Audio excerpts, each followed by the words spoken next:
Hello class, this is Professor Swanson over in Seattle. If you hear a little background noise, that is my daughter playing with her iPad. But I just wanted to make a quick bonus lecture for those of you who were interested in resources to help you research. It's cold and a lot of you don't want to go outside right now, so here's a way to do a lot of your research right from your home computer. I've ranked them sort of in the list of which ones I use the most. Number one, JSTOR, so let's visit this one, www.jstore.org. It's a great place to start your research or continue your research. I use JSTOR a lot. Now, you'll see this sign says you are not currently logged in through a participating institution. That is because I don't have JSTOR, but good news for you, KDI does have a JSTOR login, so just ask a librarian for the username and the password for that, for your JSTOR login. So you'll have a JSTOR username and a JSTOR password that any KDI librarian can help you out with. But without the login and password, I'm just going to show you how to do a quick search. Now here you can type in a keyword, anything that your research is about. So your research might be about Malawi and microfinance. Now you can do that, but it is a very sort of vague search. So I would suggest that you go to the advanced search to really customize where you're looking. Okay. So here you can put in what you're looking for, Malawi. You can look for that in the full text. You probably don't want to search an author, but you might want to look in the abstract or even the caption. I usually open it up to the full text search. That means anywhere in the article, if it mentions Malawi, it will come up. Or you can have or, not. I usually keep it at and because we want to look for those two keywords. So Malawi and microfinance. Maybe those are two things that you are looking for your SRP or your thesis. Now, as you go down, you can see that you can narrow the search if you're only looking for books or you're only looking for a pamphlet. But I look for pretty much everything. Now, the great thing is you can look at languages here. So if your native language is Spanish and you'd like to look for Spanish language pieces, you can do that. But we're just going to keep it open to all languages. Okay. So now you're going to narrow by discipline or publication title. These are the types of journals that an article that you're looking for might be in. Now, if you're looking for something in Malawi and microfinance, then it'll probably be in African studies. That's relevant. American Indian studies, no. As you go down this list, you can see things that Malawi and microfinance might be relevant to. You wouldn't want to look in a journal of Asian studies, for example. So biological sciences, botany, the study of plants, business for sure, classical studies, perhaps development studies.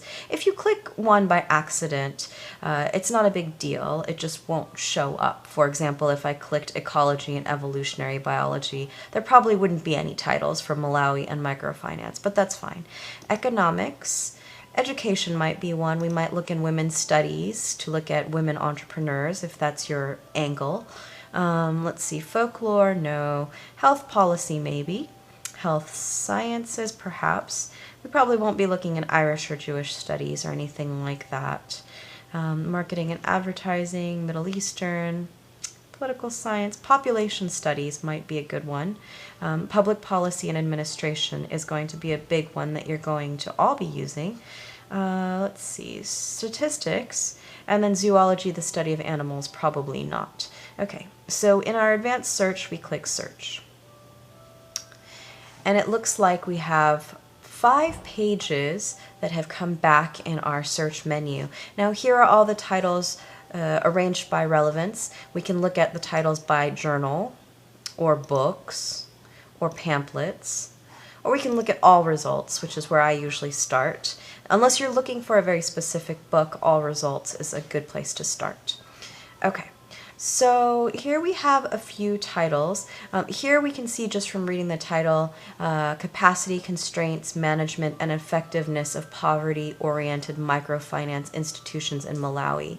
We see from that title that this is a very, very relevant article, which is in an academic journal. So you might be interested in this one. Other titles don't give as much information. For example, microfinance games or microfinance and poverty alleviation. Is that going to be relevant to what you're looking for? This is the journal that it appears in, and here's the year 2003. Let's take a look at this one. Okay. So here, you don't need to pay for anything if you're logged in, right? Think you might have access via your library, which you all do through KDI. But here we can just read the abstract, which very quickly tells us if this article is even worth our time, even worth reading. Now here we can skim real through really quickly and see that microfinance is mentioned. However, this last sentence says microfinance can thus play an effective role in extending the reach of credit in rural India. Now, if you're looking specifically in Malawi, this may not be the article for you, so we might just go back and look at other articles. Okay, so that's basically JSTOR.org in a nutshell. And if you have any questions about JSTOR, you can always get back to me, especially if you're not finding the topic that you're researching. I assure you, if you're researching any topic, you'll be able to find something in JSTOR, something interesting. And if you're finding nothing, then you might be doing the search wrong, so do get back to me on that. That is JSTOR.org. I love, love, love JSTOR.org, especially when you don't have access to a huge library like in the United States. Number 2 is Project Muse, and it has a very, very funny URL. I thought it was just projectmuse.org, but it is actually muse.jhu.edu. So I'm going to go ahead and copy that really quick into the web browser, and we'll visit Project Muse. Project Muse runs a lot like JSTOR. You can look by general topics such as area and ethnic studies, creative writing, education, history, language, linguistics, all the way down the line. Or you can do a search in books and journals, or just books and just journals. And we have access through Project Muse, again, through the school's library. So we can really type in any topic here and see what they have. Let's see, I'll type in North Korean literature, a topic that's dear to me. And we'll see that we have all of these downloadable PDFs, and these aren't very big, 2 megabytes. You can download them onto your computer. So look at all these titles that we have. The New Narrative of South Korea and North Korean Propaganda. If you are doing research on this topic, this would be a wealth of information, and you can download all of these PDFs and read them right at your home computer. Now, you'll see this little symbol here means that it's locked, restricted access.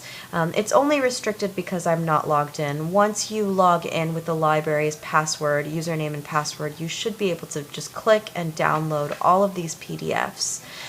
They don't have a whole lot that's free to the general public, so you definitely want to log in to make sure that you have access to all of these locked PDFs.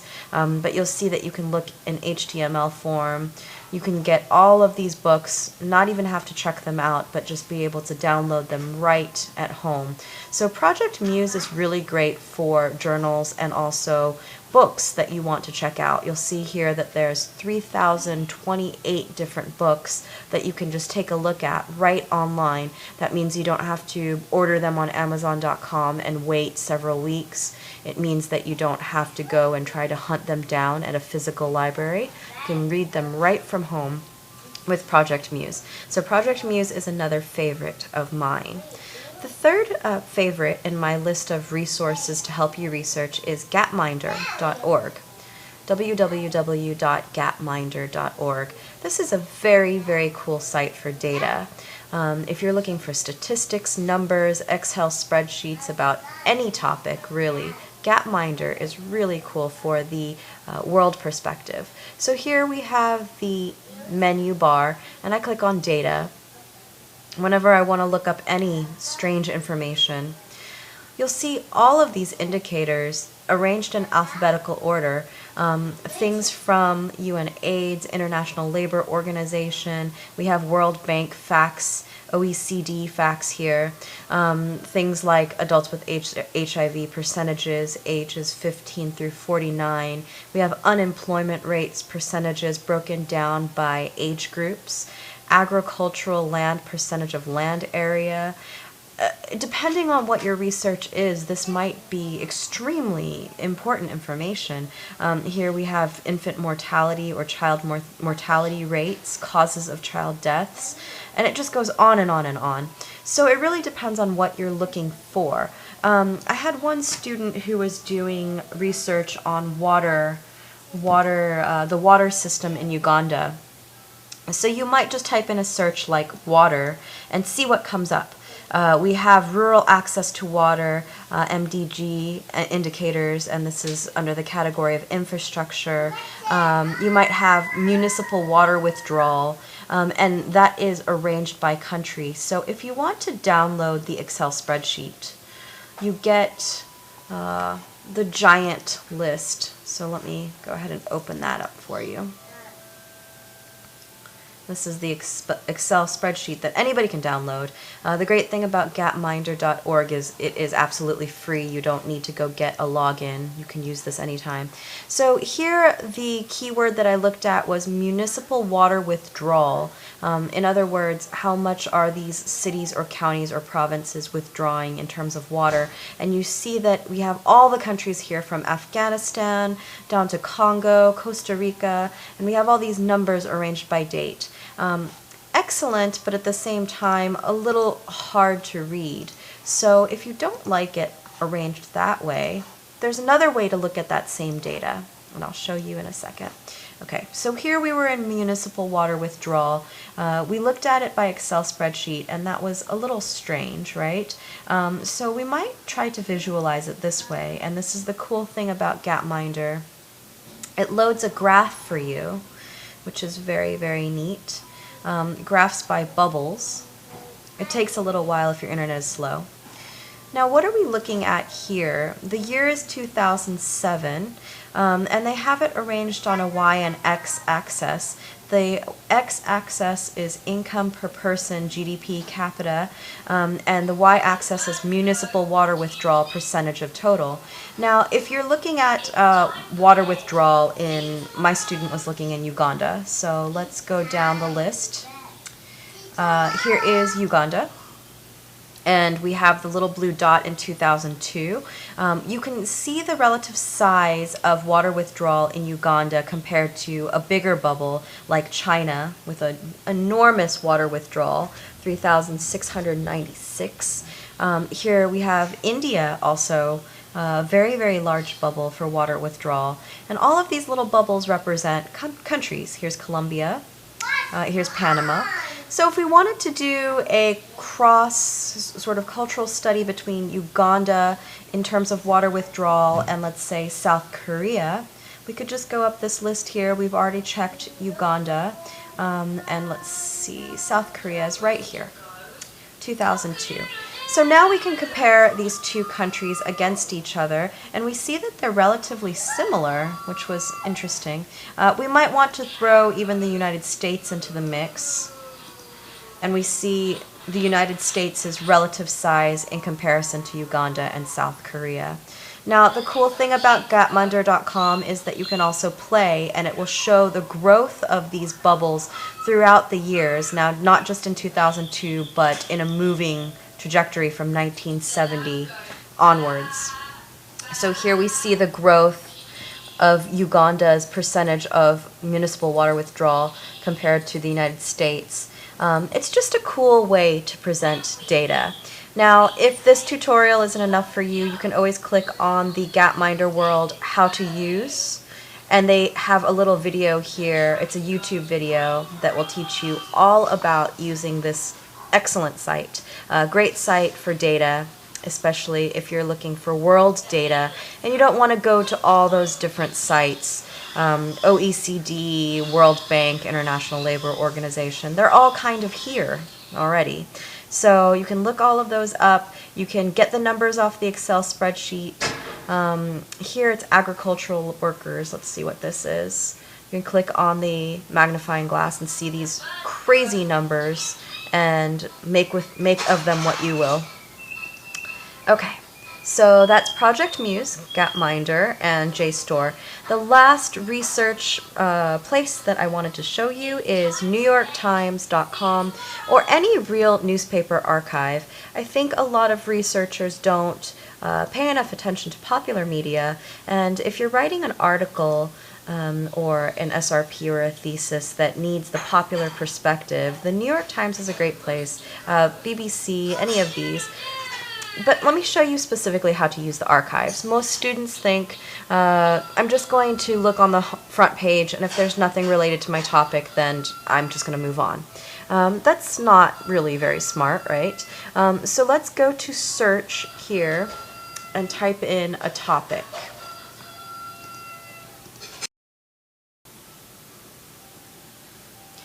Okay, so a topic that we might type in, one that we've all kind of read about, John F. Kennedy. Now here's just an archive, and this is everything that the New York Times has written, said, anything about John F. Kennedy. And it can be something that was written in 2012, in the past 24 hours, the past 7 days, the past 30 days, or even specific dates. So what if I want to look all the way back at newspaper articles published, and I'll just say January 1st, 1960, the year before President Kennedy gave his inaugural address, all the way up to, let's see, 1965, let's say. I want to look for articles that were written in that era, in that time, written by the New York Times. Then I can look at those specific dates and go all the way back in newspaper history and see these PDFs. Now, some of these, this is when John F. Kennedy Jr. was 4 years old, and it's covering a party that he had. Playground was dedicated, and this is June 1964 is when this article was written. So you might be able to find some really good old news stories that add a lot of good character and background to your thesis research. Now, you'll see that there's a money sign next to it, so if you want to download it, it says that you have to pay. Now, that's not necessarily true, right? You'll probably be able to get a login password, again, from the KDI library. See, already a digital subscriber. Most universities are already digital subscribers to news outlets. If they're not, you should go and demand that you can have a email ID and password, just because that's really what your tuition is paying for, right? So go see the librarian and say, how can I see these archives? Do we have a login? And if they don't, really start bugging administration on the third floor for it. I'm kind of joking, but kind of not. Okay, so once you have this, you can see all of these archived newspaper articles, which will help quite a bit as well. Okay.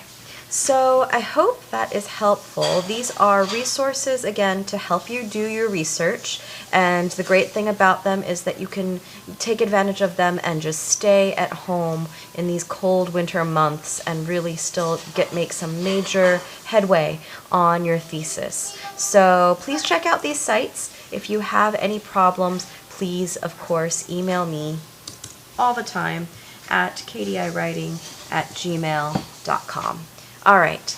Thanks so much, guys. Good luck with your research, and I will talk to you soon. Bye.